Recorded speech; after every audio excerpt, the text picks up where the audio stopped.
नमस्कार भक्तजनों, आपका स्वागत है हमारे चैनल पर। आज हम मोक्षदा एकादशी के बारे में जानेंगे। एक बार की बात है, पांडुपुत्र धर्मराज युधिष्ठिर भगवान श्री कृष्ण से पूछते हैं, हे भगवान, मैंने मार्गशीर्ष कृष्ण एकादशी अर्थात उत्पन्ना एकादशी का सविस्तार वर्णन सुना। अब आप कृपा करके मुझे मार्गशीर्ष माह के शुक्ल पक्ष की एकादशी के विषय में भी बतलाइए। इस एकादशी का क्या नाम है तथा इसके व्रत का क्या विधान है, इसकी विधि क्या है, इसका व्रत करने से किस फल की प्राप्ति होती है, कृपया ये सब विधान पूर्वक कहिए। भगवान श्री कृष्ण बोले, मार्गशीर्ष माह के शुक्ल पक्ष में आने वाली इस एकादशी को मोक्षदा एकादशी कहा जाता है। ये व्रत मोक्ष देने वाला तथा चिंतामणि के समान सब कामनाएं पूर्ण करने वाला है, जिससे आप अपने पूर्वजों के दुखों को खत्म कर सकते हैं।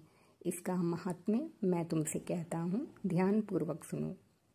आइए भक्तजनों, हम सुनते हैं मोक्षदा एकादशी व्रत कथा। जैसा कि भगवान श्री कृष्ण ने ज्येष्ठ पांडुपुत्र युधिष्ठिर को बताया।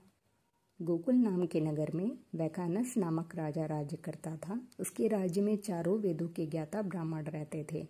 वो राजा अपनी प्रजा का पुत्रवत पालन करता था। एक बार रात्रि में राजा ने एक स्वप्न देखा कि उसके पिता नरक में हैं। उसे बड़ा आश्चर्य हुआ। प्रातः वो विद्वान ब्राह्मणों के पास गया और अपना स्वप्न सुनाया। कहा, मैंने अपने पिता को नरक में कष्ट उठाते देखा है। उन्होंने मुझसे कहा कि हे पुत्र, मैं नरक में पड़ा हूँ, यहाँ से तुम मुझे मुक्त कराओ। जब से मैंने ये वचन सुने हैं तब से मैं बहुत बेचैन हूँ। चित्त में बड़ी अशांति हो रही है। मुझे इस राज्य, धन, पुत्र, स्त्री, हाथी, घोड़े आदि में कुछ भी सुख प्रतीत नहीं होता। क्या करूं? राजा ने कहा, हे ब्राह्मण देवताओं, इस दुख के कारण मेरा सारा शरीर जल रहा है। अब आप कृपा करके कोई तप, दान, व्रत आदि ऐसा उपाय बताइए जिससे मेरे पिता को मुक्ति मिल जाए। उस पुत्र का जीवन व्यर्थ है जो अपने माता पिता का उद्धार न कर सके। एक उत्तम पुत्र जो अपने माता पिता तथा पूर्वजों का उद्धार करता है, वो 1000 मूर्ख पुत्रों से अच्छा है। जैसे एक चंद्रमा सारे जगत में प्रकाश कर देता है, परंतु हजारों तारे नहीं कर सकते। ब्राह्मणों ने कहा, हे राजन, यहाँ पास ही भूत, भविष्य, वर्तमान के ज्ञाता पर्वत ऋषि का आश्रम है। आपकी समस्या का हल वे जरूर करेंगे। ऐसा सुनकर राजा मुनि के आश्रम पर गया। उस आश्रम में अनेक शांतचित्त योगी और मुनि तपस्या कर रहे थे। उसी जगह पर्वत मुनि बैठे थे। राजा ने मुनि को साष्टांग दंडवत किया। मुनि ने राजा से सांगोपांग कुशल पूछी। राजा ने कहा कि महाराज, आपकी कृपा से मेरे राज्य में सब कुशल है, लेकिन अकस्मात मेरे चित्त में अत्यंत अशांति होने लगी है। ऐसा सुनकर पर्वत मुनि ने आंखें बंद की और भूत विचारने लगे। फिर बोले, हे राजन, मैंने योग के बल से तुम्हारे पिता के कुकर्मों को जान लिया है।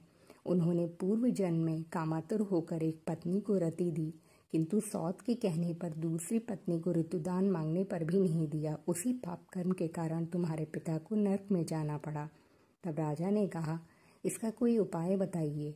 मुनि बोले, हे राजन, आप मार्गशीर्ष एकादशी का उपवास करें और उस उपवास के पुण्य को अपने पिता को संकल्प कर दें।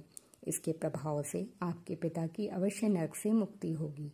मुनि की ये वचन सुनकर राजा महल में आया और मुनि के कहने अनुसार कुटुंब सहित मोक्षदा एकादशी का व्रत किया। इसके उपवास का पुण्य उसने पिता को अर्पण कर दिया। इसके प्रभाव से उसके पिता को मुक्ति मिल गई और स्वर्ग में जाते हुए वे पुत्र से कहने लगे, हे पुत्र, तेरा कल्याण हो। ये कहकर स्वर्ग चले गए। मार्गशीर्ष मास की शुक्ल पक्ष की मोक्षदा एकादशी का जो व्रत करते हैं, उनके समस्त पाप नष्ट हो जाते हैं। इस व्रत से बढ़कर मोक्ष देने वाला और कोई व्रत नहीं है। इस दिन गीता जयंती मनाई जाती है। साथ ही ये धनुर्मास की एकादशी कहलाती है। अतः इस एकादशी का महत्व कई गुना और भी बढ़ जाता है। जय श्री राम।